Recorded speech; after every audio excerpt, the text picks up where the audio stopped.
Hi, everybody. Nice to see you. Thank you for being here today. Um, we're having a conversation about our role as coaches for social change. Um, and the first thing I'd like to do is for us to introduce ourselves, say our names, say what we're doing in coaching for social change, and then share our big why. So I'll model it and I'll start. Um, I am Christina, and I am the social leadership coach. So I coach social change makers out in the world.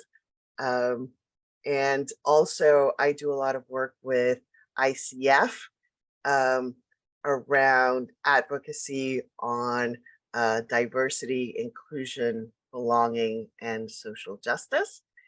And my big why is simply I want to live in a more equitable and more sustainable world for everyone. And so that's me. Who would like to go next? I'll go next. Next. I'm Des Stevens, zooming in from Florida. Wow, this is like my favorite subject. I would say everything I do is about social impact. It's something that I've always been driven to do. In coaching, I would say particularly to level out the playing field for accessibility and affordability, not just for coaching, but for coach training. And I love to open new markets to coaching where it doesn't yet exist. I work with impoverished communities in Central America. I have a nonprofit down there. I work with refugees in Malaysia who are from the Middle East and Africa. I work with teens and indigenous communities in North America. I work with the queer community. I do it all. And I love that part of my coaching. It's always been there. And in terms of core competencies, for me, it covers all of them, a little bit on each. I've loved being part of the Ignite program with ICF. I was awarded the PRISM Award regionally, their Imagine program through ICF Foundation. I have a social impact certification program to help others do the same. So yeah, this is my world. Thank you so much for the invite. Thank you, Des. Who is next?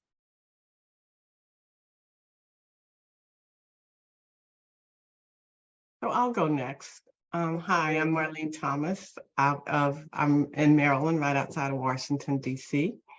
And I'm the past president of the ICF Metro DC chapter. And so social change it's in my bones, it's what I've always done.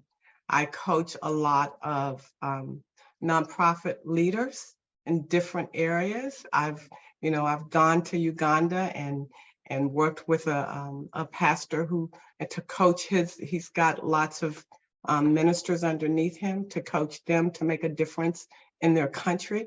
I've coached, you'll see my Ukraine painting in the back. So we were one of the first chapters to really work with Ukraine when that war started. And I do a lot of pro bono coaching here in the Washington, D.C. area. And like Des, it's, it really doesn't matter because I think, coaching makes a difference. Coaching can change the world. And we know that. So however and wherever I'm needed to make that difference, that's where I am. Thanks, Marlene. Who is next? Carly, go ahead. I can go. So my name is Carly, and I'm based in the eastern townships of Quebec up in Canada. From most of you, it's upwards. I'm so inspired by everything that you all do. I'm inspired to do more. So his social impact and social changes is something that I've been curious and been doing in different ways from, I guess, I did a bachelor's degree in environment and biodiversity and conservation. I went on to do a master's in international development. And then I finally really found my niche when I went on to do another master's degree in something called human systems intervention. And so that is where I went on to find, power imbalance is something that really gets me. And my big why is really bringing more harmony and connection. I think it's different words for what some of you have already spoken to. So I've ended up working a lot with the United Nations. So I've done coaching, I've done some leadership development, I facilitate a lot of staff retreats. And so part of my why is supporting them in doing their social change work, but also bringing awareness around the power imbalances. In my last retreat, I brought in Coach Approach, and I trained everybody a little bit on how to use Coach Approach in their work, and that everybody's a leader, and how do we do shared leadership. And so that's been a big piece of my work. I'm doing a little bit of work in healthcare as well, and I want to get into that a lot more as well. So it's a really, power imbalance is such an issue in the healthcare system. And so that's me and what I do. Carly, Teddy, I think you're last. Thank you. So my name is Theodora, or Teddy for short, and I am in Bulgaria. I'm operating from here.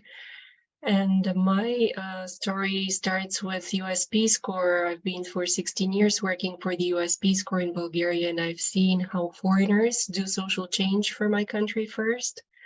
And after these 16 years, really, I got into coaching myself. And 10 years now, this is a real passion of mine. And why it is such a passion, I believe that the word in Bulgarian, the word for together is all for one, zajedno. We are there for one. And my bigger why is that it might sound strange, but my bigger why I'm a coach and why I'm a coach for social change is that I hope someday that coaching will no longer be needed and will not be a profession, because everybody will communicate through Coach Approach, through the competences, and it will be just, imagine all the people living life in peace. My social change coaching practice is mostly with ICFF. I've been a leader of the Ignite project.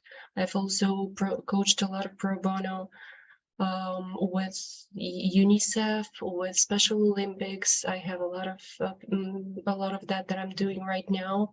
In Bulgaria, I'm probably the only one that have coached the local Roma communities. And I do believe that coaching can change the world one conversation at a time. And something else, since we met through diversity and inclusion, as a linguist, I wonder, why is it focusing on diversity? Why so many, couldn't it be focused on commonalities, really? We are all different, but why don't we focus on we are all one? Again, I feel that coaching is actually a way of communication, and that's why it may be no longer needed if we all communicate through Coach Approach. And hence I refer to myself as a communication coach, but I spell it different, common, so that we connect truly through the coaching competences on the level of values and see the commonalities in each other and respect the uniqueness, the colors that people bring, knowing that we are all one and we can all save the world. This is my bigger world, because I want to live in that world of John Lennon's Imagine. One of the things that really amazes me is how, even as coaches, having the same types of credentials, we use coaching for social change in such different ways, right? Even in this small group. Sure. Well, you'd also asked, I think in the email, but what was one piece of advice that we might have for somebody who is going to take social change in their coaching?